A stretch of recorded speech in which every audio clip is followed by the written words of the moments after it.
This course comprises a book entitled Persian Language Teaching. In Persian, آموزش زبان فارسی. درس 5 بخش 1 واژگان. سر، مو، ابرو،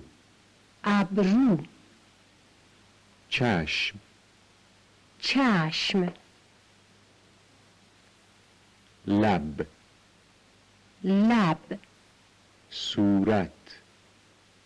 صورت،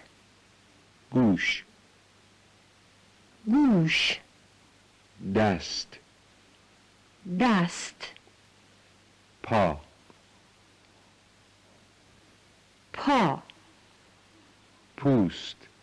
پوست،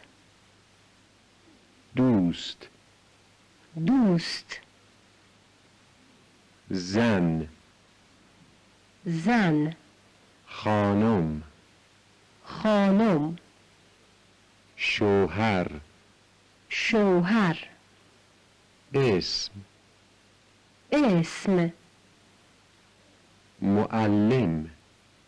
معلم، استاد، شاگرد، دانشجو، دبستان، دبیرستان، دانشگاه، چای، چایی، قند، شکر، شیر،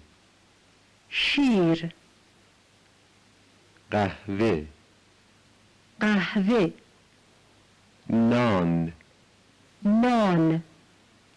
نون، پنیر، کره، ماست، خرما، میوه، گیلاس، گلابی، هلو، پرتقال، نارنگی، باغ، درخت،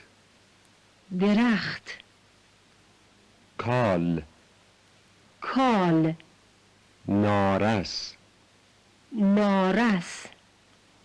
حال، چاق، لاغر، سبک،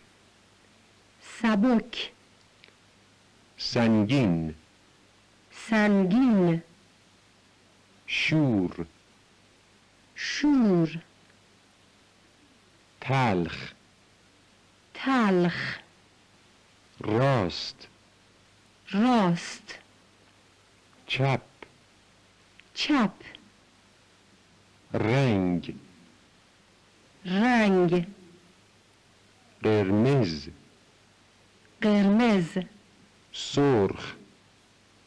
سرخ، آبی، قهوه‌ای،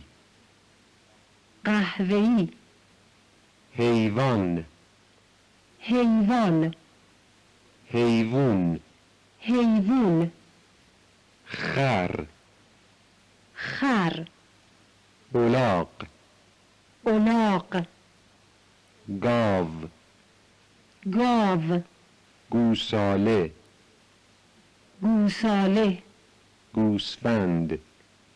گوسفند، گوشت، شهر، کشور کشور 11 11 12 12 13 13